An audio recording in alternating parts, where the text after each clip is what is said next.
नमस्कार मैत्रिणींनो, आज आपण करणार आहोत कडकण्या, ते पण रव्यापासून. आता प्रत्येक ठिकाणची पद्धत वेगळी असते. आमच्या इकडे रव्यापासून कडकण्या करतात. आता नवरत्नामध्ये देवीचे दागिने आणि कडकण्या देवीला 7व्या माळे दिवशी वाहतात.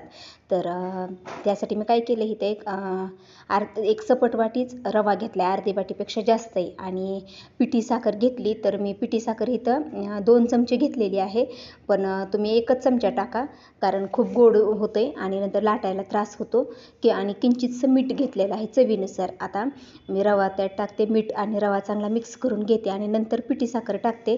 तर मी ते या चमच्याने 2 चमचे पिठी साखर चाळून घ्यायची.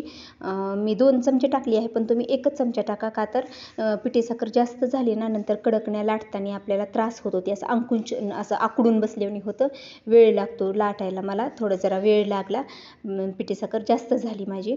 आणि थोडंसं पाणी टाकून मळून घेतलं. तरी आपले पोहे खायच्या चमच्याने 2च चमचे पाणी लागलं मला, तुम्ही पाहू शकता. वाटीत पाणी तसंच आहे शिल्लक. आणि आता तुम्ही पहा, मी गोळा असा मिडियमच मळायचा, जास्त पातळ मळला तरी चालतो, का तर आपण आता याला 15 मिनटं रवा भिजून देणार आहोत. मग भिजल्यानंतर हे वरवर लाटूस तर दागिने करूस तर हे खूप कोरडं होतं. माझं पीठ आता दिसतंय मऊ, पण नंतर कोरडं झालं. नंतर मी ओला कपडा टाकला त्याच्यावर, म्हणजे ते सुकलं नाही. आणि कोरडं झालं तर पीठ ओला कपडा टाका त्याच्यावर. आणि समजा पातळ झालं तर थोडासा लाटताना मैदा घ्या तुम्ही. तर आता सुरुवातीला मला हे चांगलं वाटलं लाटताना, काही मैदा वगैरे लावायची काही गरज भासली नाही. पण शेवट नंतर करताना कोरडं पडलं पीठ माझं. नंतर मी ओला कपडा केला आणि पिठावर टाकला. तर पीठ असं मळा. फक्त साखर जास्त घेऊ नका, पाण्याच्या प्रमाणाचं काही हरकत नाही. जास्त झालं पाणी तरी मैदा घेऊ शकतो, आणि कमी झालं तरी नंतर आणखीन पाण्याचा हात घेऊन ती मऊ करू शकतो. पण साखर जर जास्त झाली ना तर वेळ लागतो आपल्याला लाटायला, असं आकडून बसतो रव्यात ती साखर, असं पुरी लाटताना, आपली कडकणी लाटताना. तर आता मी त्याचे छोटे छोटे गोळे केलेत आणि हे गोळे असे लाटते. एकदम पातळ लाटायचे, कारण कडकणी एकदम कडक असते ती, असं पुरीसारखी फुगली नाही पाहिजे, कडकच झाली पाहिजे. तर आता मी तिला अशी पातळ लाटून घेते. आणि ही रव्यापासून केलेली आहे, त्याच्यामुळे त्याला चिरण्यावर नाही जाते. तसा तुम्ही जर निम्मा रवा निम्मा मैदा घेतला ना तर तुमची छान होईल. पण माझ्या सासूबाई असं रव्याच्याच करतात, म्हणून मी रवाच घेतला आहे पूर्ण. आणि असं चिरण्यावर नाही जातात म्हणून तुम्ही असं ह्याच्या वाटीच्या साह्याने त्याचं कडचं काढू शकता. तर मी आता तुम्हाला सर्व दाखवित नाही.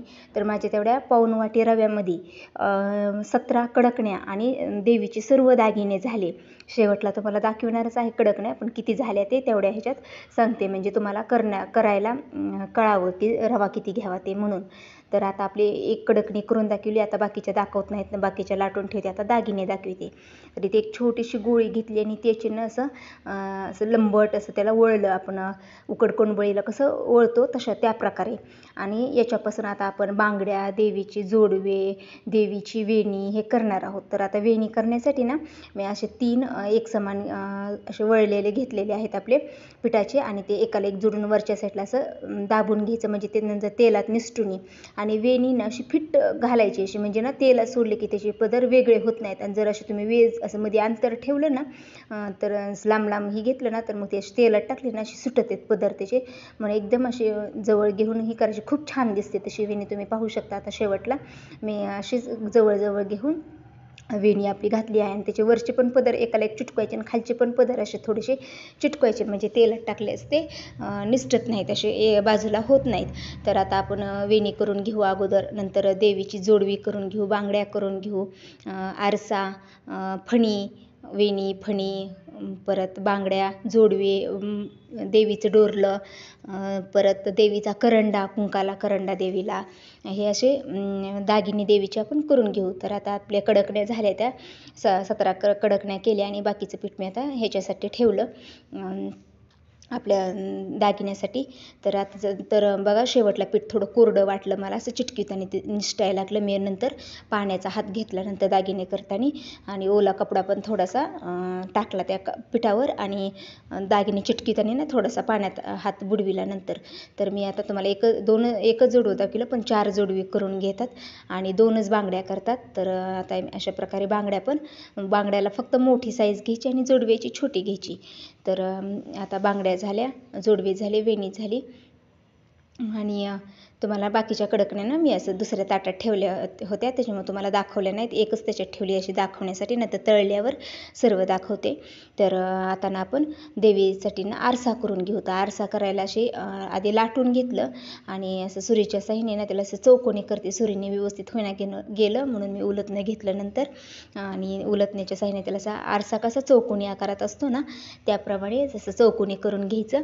आणि मग अशी आपण वेणीला कसं गोल गोल वळलं होतं तशा प्रकारे वळायचं आणि आरशाला जो कडेडा असतो ना तो तयार करायचा. तर मी नाही तर बिना पाण्याचा चिटकिवला, पण तसं चिटकिवलं ना तेलात टाकलं ती निघू शकतं ते पीठ. जर जास्त कोरडं झालं तर असं दाबायचं त्याच्यावर ठेवल्यावर बोटाने. मी दाबलं, माझं नाही निसटलं मी दाबल्यामुळं, पण तुमचं पण ना असं जास्त जर कोरडं पीठ झालं तर ते तेलात टाकलं ते निसटू शकतं. म्हणून तुम्ही काय करायचं, पाण्याचं बोट थोडंसं घ्यायचं आणि ती खाली आपण कडा चिटकिवताना त्या आपल्या पाती आहे ना चौकोनी आपला आरसा त्याला लावून घ्यायचं पाण्याचं बोट आणि नंतर वरी असा कडेडा चिटकायचा, म्हणजे ते निसटत नाही. माझं निसटलं नाही असं मी दाबल्यामुळं, पण निसटू शकतं तसं तेलात टाकल्यास म्हणून सांगते. आणि आता आपला आरसा तयार झाला. जोडवी, बांगड्या, आणि ही झालं तयार, वेणी झाली. आता आपण फणी करू, वेणी फणी. तर फणी करण्यासाठी पण मी आधी अशीच लाटी लाटून घेतली आणि उलटण्याच्या साह्याने ना आता फणी आपली अशी चौकोनी आयताकृती असल्याने असते, चौकोनी नसते, थोडीशी लंबट असते. तर मी आता आधी चौकोनी करते आणि लाटून त्याला असं आयताकृती करते, म्हणजे ना त्याला असं व्यवस्थित आकार येईल फणीसारखा. तर मी ना आता थोडं बेलण्याच्या साह्याने ना त्याचं असं लंबट लाटते त्याला, म्हणजे त्याचे फणीसारखं त्याचा आकार येईल अशा प्रकारे. आणि उलटण्याच्या साह्याने ना फणीला जसे दात असतात ना तसे दात दोन्ही साईडला करून घेते आणि तसे दात म्हणजे ते फणीसारखी दिसावी म्हणून. तुम्ही अशी मधून दुमडून पण असे एकदमच करून दोन्ही वेगळं करू शकता, पण तसं चिटकण्याची भीती राहते म्हणून मी असंच करते. मी दाखवेलं ते तसं पण दाखवायला हवं होतं तुम्हाला, माझ्या आत्ता लक्षात आलं. तर मी ना नंतर कधी दाखवेल पुढच्या वर्षी तुम्हाला बहुतेक. आणि आता ह्याला ना असे हे करून घेते, त्याला दातं करून घेते आपल्या फणीला. तर आता आपला करंडा राहिला आहे कुंकाचा देवीच्या. तर आपण आता करंडा आणि मंगळसूत्र करून घेऊ. डोरलं, देवीचं डोरलं म्हणतात. तर आपल्या आता फणी झाली. तर आता पीठ कोरडं झालं, नंतर थोडंसं पाण्याचा हात घेतला मी. तर असं गोळी करायची त्याची आणि बोटाच्या साह्याने ना त्याला असं वाटी केल्याने करायची त्याची. आपली करंडाला कसं खालच्या साईडला असतं त्या प्रकारे. आता ही खालची बाजू झाली आणि करंडाला वरी टोपण असतं ना, तर ते टोपण पण करून घेऊ.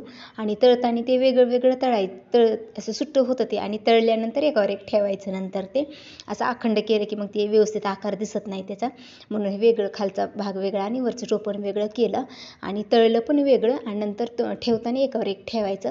आणि तुम्हाला याच्यात ना मी आता हे खाण्यासाठी करीत आहे, देवीसाठी करीत नाही, पण तुम्हाला दाखवण्यासाठी मी आता दसऱ्याच्या आधीच करीत आहे. नंतर मी 7व्या माळेला डबल देवीला नैवेद्याला नंतर करणार आहे मी. दुसरं आता हे खाण्यासाठीच केलेलं आहे, त्याच्यामुळे मी याला वेजं पाडली नाहीत.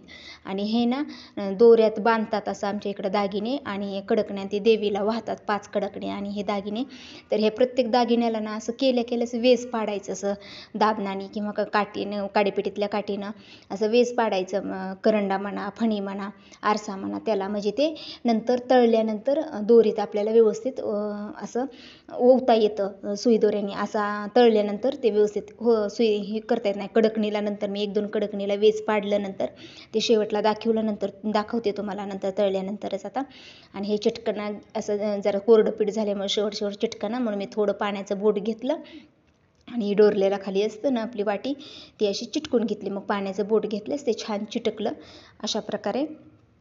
तर आता हे म्हणा, जोडवी म्हणा, बांगड्या म्हणा किंवा डोरलं म्हणा, हे आपल्याला दोऱ्यात ओता येतं, ह्याला काही वेस पाडण्याची आवश्यकता नसती. पण फणी, आरसा आणि करंडा ह्याला ना असं तळायच्या आधीच वेस पाडायचं, म्हणजे ते नंतर ओता येतं चांगलं कडकण्यांना. तर आता मी तेल पाहते कसं, म्हणजे जरा जास्तच तेल गरम झालं, मी पाहायला पाहिजे होतं पण नाही पाहिलं. मी आता याच्यात दागिने तळून घेते. माझी फणी, मंगळसूत्र आणि जोडवी सुरुवातीला टाकल्यामुळं ना ते जरा लाल झाले. नंतर बाकीच्याला ते गॅस बारीक केला, मग नंतर ते पांढरे शुभ्र झाले. तर अशी चूक होती प्रत्येकीकडून, तर तुम्ही समजून घेताल मी आशा करते. कारण मी ना ते दागिने तेल बारीक गॅसवर ठेवलं होतं गरम करायला, मला वाटलं नसेल एवढं झालं तेल, पण गोळी टाकल्यास पण जाणवलं नाही. नंतर दागिने टाकल्यास ते जरा लालसर कलर आला त्याला. तर 2-3 दागिने आपले जरा लालसर झाले. तर कडकण्या मात्र छान झाल्या. कडकण्या शेवटला तळल्यानंतर मी दागिने आधी तळून घेतले. त्यामुळे तर मी आता सर्व दागिने आपले तळले ना नंतरच दाखवते तुम्हाला. आपलं आता हे जोडवे मंगळसूत्र काढते, नंतर वेणी तळताना एक दाखवते तुम्हाला. म्हणजे वेणी आपली तेलात सुटली. काही जणीची अशी वेणीचे पदर बाजूला होतात, मग ते पदर बाजूला झाले नाहीत हे दाखवण्यासाठी वेणी दाखवते. आणि बाकीचे मग कडकण्या एक कडकणी दाखवते आणि बाकीच्या कडकण्यानं नंतर मी सगळं झाल्यासच दाखवते, व्हिडिओ मोठा होईल म्हणून. तर तुम्ही पण आता नवरत्नामध्ये 7व्या माळेला अशा प्रकारे कडकण्या करा, खायला खूप छान लागतात. फक्त मी 2 चमचे साखर घेतली, तिथं तुम्ही 1च चमचा पिठी साखर घ्या, कारण लाटायला वेळ लागतो म्हणून. आणि आता ना आपले दागिने तळून झालेत आणि काही ठिकाणी तुम्ही पाहू शकता आपली वेणी किती सुटली नाही, काही नाही, एकदम छान तळलेली आहे. आणि कडकणी जर तुम्हाला तुमच्याकडून जाड लाटण्यात आली ना तर ती पुरीसारखी फुगती. माझ्या पातळ लाटल्या ती काय एक पण फुगली नाही. पण असं तरी पण आपण पुरीला कसं तेल उडवितो तसं ह्याला तेल उडवायचं नाही, उलटण्याच्या साह्याने कडकणी अशी दाबायची खाली, म्हणजे ती फुगुनी म्हणून. म्हणजे जर कडकणी फुगली ना पुरीसारखी तर ती लूज पडती, मग ती कडक राहत नाही. कडकणी ही अशी कुडूम खायला छान लागते, कडकच. तर माझ्या सासरी अशा रव्याच्या करतात आणि साखरेच्या, आणि माहेरी ना असं गूळ हळद टाकून करतात. तर त्या पण तुम्हाला मी पुढच्या वर्षी दाखवते, कारण प्रत्येक ठिकाणच्या पद्धती वेगळ्या असतात. आता सासूबाई जशा करतात तशाच मी पण करते, पण माझ्या माहेरी ना अशा जरा लालसर हळद गूळ वापरून करतात. तर त्या मी तुम्हाला पुढच्या वर्षी दाखवते. तर आपल्या सर्व कडकण्या दागिने तळून तयार झाले, तुम्ही पाहू शकता. तर थोडंसं तेल गरम झालं तर त्यामुळे फणी आणि जोडवी ते ना जरा लालसर झाला कलर. तुम्ही करंडा पाहू शकता, वेणी पण, आणि आपले दागिने बाकीचे तर तळताना दाखवलेच होते. आणि कडकण्या नंतर तळल्या पांढऱ्या शुभ्र, ते बारीक गॅसवर तळल्या ना त्यामुळे छान झाल्या. आणि त्याला ना वेज नंतर 1-2 कडकण्याला नंतर वेज पाडला. आता हे काय देवाला नाही ठेवायचं आपल्याला, पण एक तुम्हाला माहिती असावं की नंतर वेज पाडण्यापेक्षा आधीच तळायच्या आधीच वेज पाडायचं. तर तुम्ही पाहू शकता किती कडक झाल्यात, एक पण कुरुम अशा लागतात खायला. पण आपण पापड जसा असतो आपला सेम तसं, आणि एक पण आपली कडकणी अशी फुगली नाही, काही नाही.